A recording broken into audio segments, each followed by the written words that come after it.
हाँ जी, random variable करने से पहले एक मतलब रैंडम वेरिएबल ही कर रहे हैं, एक एग्जांपल लेते हैं और उससे देखते हैं रैंडम वेरिएबल। ठीक है, सपोज आपने एक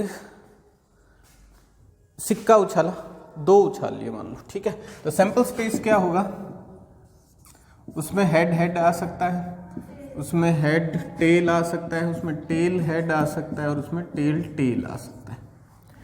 ठीक है, अब मैं इस पे कोई इवेंट डिस्क्राइब करता हूँ। ठीक है, इवेंट क्या डिस्क्राइब करता हूँ कि कितने हेड आए। ठीक है, कितने हेड आए, तो यहाँ पे कितने हेड आए 2, यहाँ पे कितने हेड आया 1, यहाँ पे कितना 1 और यहाँ पे 0। ठीक है, ये एक नंबर हो गया है ना, नंबर मिल रहा है ना हमें, और ये नंबर एसोसिएटेड है किससे, एक रैंडम एक्सपेरिमेंट के आउटपुट से। ठीक है, हमने सिक्के उछाले, वो क्या है, एक रैंडम एक्सपेरिमेंट है, और उस रैंडम एक्सपेरिमेंट का आउटपुट जो है उसका हमने सैंपल स्पेस बना लिया, और उस सैंपल स्पेस में जो आउटपुट्स हैं उनको एक नंबर से रिप्रेजेंट कर दिया। ठीक है, ये कोई दूसरा भी हो सकता है, जैसे हम टेल का नंबर ले सकते हैं, या हेड को 1 मान लें, टेल को 0 मान लें, या हेड को 1 मान लें, टेल को -1 मान लें, उनका सम ले लें। ठीक है, जैसे भी मतलब कोई भी नंबर हम इससे एसोसिएट कर सकते हैं। ठीक है, तो ये नंबर जो है ये फिक्स नहीं रहेगा, चेंज होता रहेगा, वेरिएबल हो गया।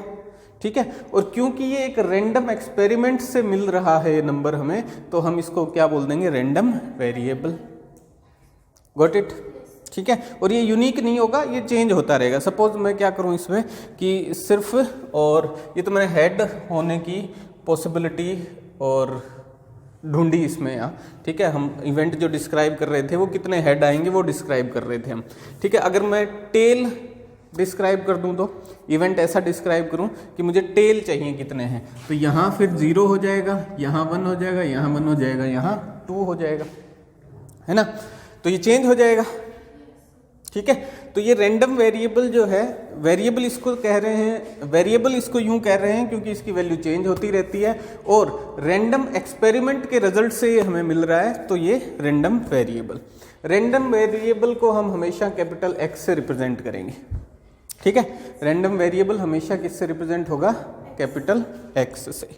ठीक है, अब अगर मैं इनकी प्रोबेबिलिटी भी फाइंड आउट कर लूं, ठीक है, अब अगर मैं इनकी प्रोबेबिलिटी भी फाइंड आउट कर लूं और उसको रिप्रेजेंट कर दूं, तो वो क्या कहलाएगा, probability distribution of random variable.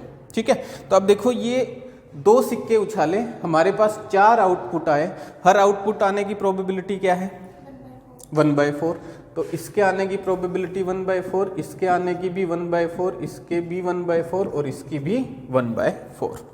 ठीक है, गॉट इट, सिंपल है बिल्कुल ये। अच्छा, अब हमें क्या पता करना है कि इनकी प्रोबेबिलिटी क्या रहेगी, किसकी, इनके आने की प्रोबेबिलिटी या इस रैंडम वेरिएबल की प्रोबेबिलिटी, रैंडम वेरिएबल की। ठीक है, ठीक है, क्योंकि प्रोबेबिलिटी डिस्ट्रीब्यूशन हमें शो करना है किसका, रैंडम वेरिएबल का। ठीक है, तो अगर मैं कोई टेबल बना लूं इस तरीके से, ठीक, और ये हो गया रैंडम वेरिएबल, x से रिप्रेजेंट किया हमने, इसकी वैल्यू 0 आ सकती है, इसकी वैल्यू 1 आ सकती है और इसकी वैल्यू 2 आ सकती है, यही पॉसिबल वैल्यूज है मेरे पास।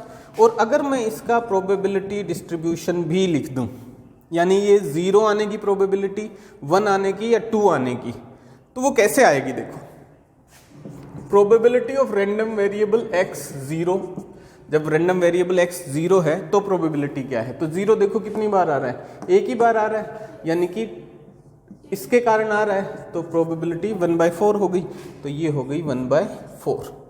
ठीक है, प्रोबेबिलिटी जब रैंडम वेरिएबल की वैल्यू 0 है, प्रोबेबिलिटी जब रैंडम वेरिएबल की वैल्यू आपको मिल रही है 1, तो 1 किस किस कारण आ रहा है, एक तो यहाँ एक यहाँ, 2 पॉसिबिलिटीज हैं, यानी कि उसके फेवर में आउटपुट कितने हो गए, 2 हो गए, और टोटल आउटपुट कितने हैं, 4 हैं, तो चाहे तो 2/4 लिख लो या फिर 1/4 प्लस 1/4, दोनों ही केस में आपको 1/2 मिल जाएगा, तो ये आ गया 1/2।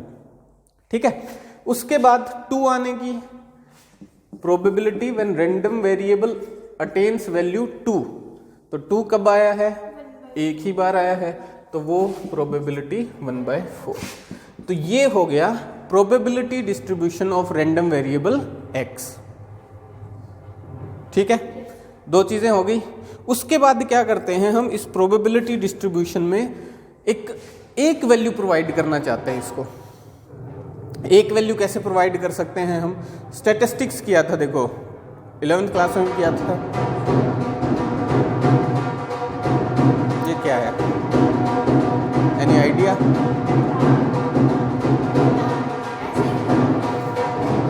जैसे हमने 10th में पढ़ा था ना, स्टैटिस्टिक्स आई थी 10th में, 9th में, 11th में भी आई है। तो उसमें क्या था कि हम एक जो पूरा डेटा जो हमारे पास है उसको हम एक वैल्यू प्रोवाइड करना चाहते हैं। उसके लिए हम मीन, मीडियन या फिर मोड जो है वो कैलकुलेट करते हैं। तो यहाँ भी हमें एक वैल्यू प्रोवाइड करना चाहते हैं इसको, तो इसके लिए हम कैलकुलेट करेंगे मीन, एवरेज। ठीक है, तो मीन कैलकुलेट करेंगे। मीन कैसे कैलकुलेट होगा वो बता देता हूँ आपको। ये क्या है, ये सारी वैल्यूज़ क्या हैं, रैंडम वेरिएबल की वैल्यूज़ हैं। इनको xi से रिप्रेजेंट कर देंगे हम। ये उसका प्रोबेबिलिटी डिस्ट्रीब्यूशन है, तो इसको pi से रिप्रेजेंट कर देंगे हम।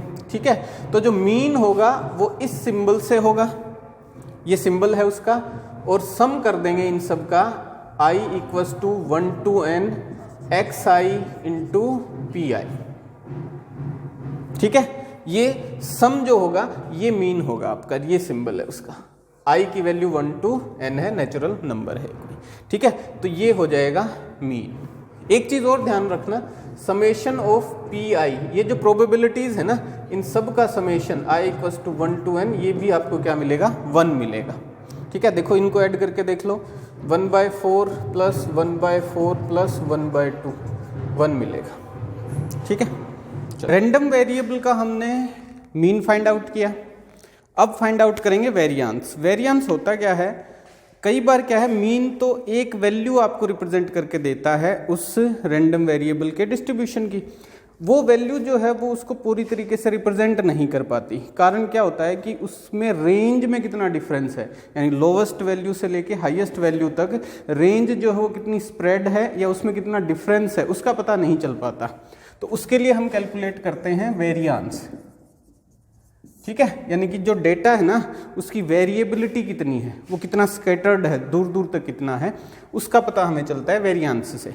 वेरिएंस कैसे कैलकुलेट करते हैं, सिंपल है कि आपके पास पहले से मीन कैलकुलेटेड है ex। ठीक है, तो हम क्या करेंगे, इसको म्यू से रिप्रेजेंट करते हैं हम।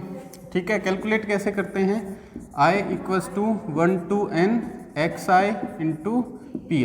ठीक है, तो वेरिएंस जो है वो सिग्मा x² से रिप्रेजेंट करते हैं। सिंबल है इसका सिग्मा x², इससे वेरिएंस रिप्रेजेंट करते हैं, या फिर इसको लिखते हैं variance of random variable x, capital VAR of x = ये होगा किसके बराबर, ये होगा summation i = 1 to n xi minus mean whole square into pi। ठीक है, अब देखो इसमें मीन आपने कैलकुलेट कर लिया है पहले, तो उसको यूज कर लेंगे।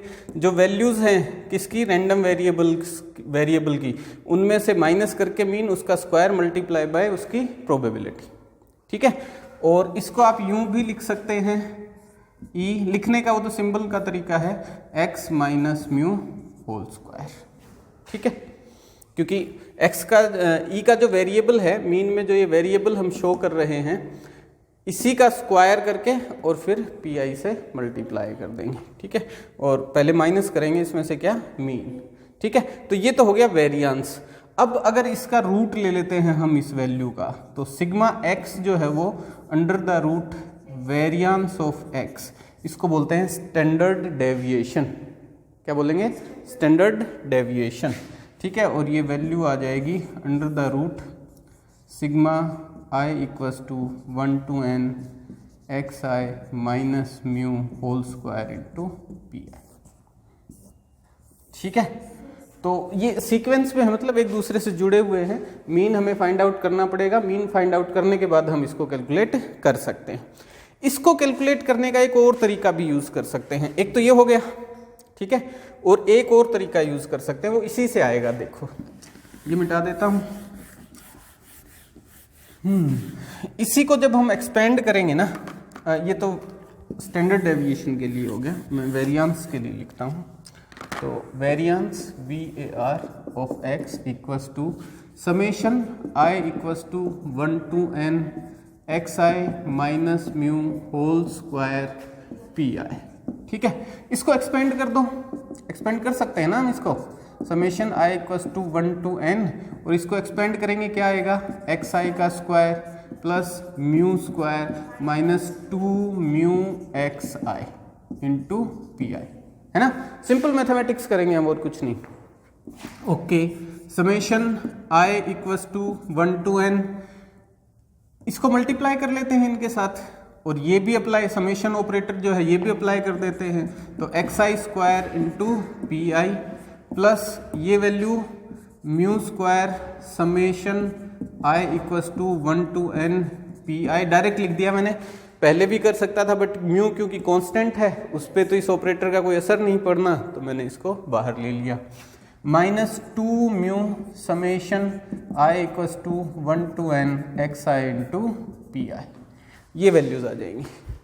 माइनस 2 म्यू समेशन अप्लाई कर दिया xi इंटू PI, ठीक है, कोई डाउट नहीं। Okay, summation I equals to 1 to n, ये वैल्यू क्या है, रैंडम वेरिएबल की वैल्यू, उसका square multiply by probability plus ये म्यू स्क्वायर है, ये वैल्यू कितनी हो जाएगी, I equals to 1 to n PI, मतलब सभी प्रोबेबिलिटीज का सम कर रहे हो आप, तो किसके बराबर आएगा, 1, ठीक है, 1 के बराबर आएगा। सो ये 1 हो गया। माइनस 2 म्यू, ये किसके बराबर आएगा, ये किसका फॉर्मूला है, म्यू का, मीन का, तो मीन एक पहले से है कि ये आ गया तो स्क्वायर हो जाएगा, ठीक है जी। Summation I equals to 1 to n xi square into PI minus mu square minus 2 mu square is mu square, ठीक है। अब इसको E की फॉर्म में लिख देते हैं हम, तो variance of x will be equals to E into x का स्क्वायर,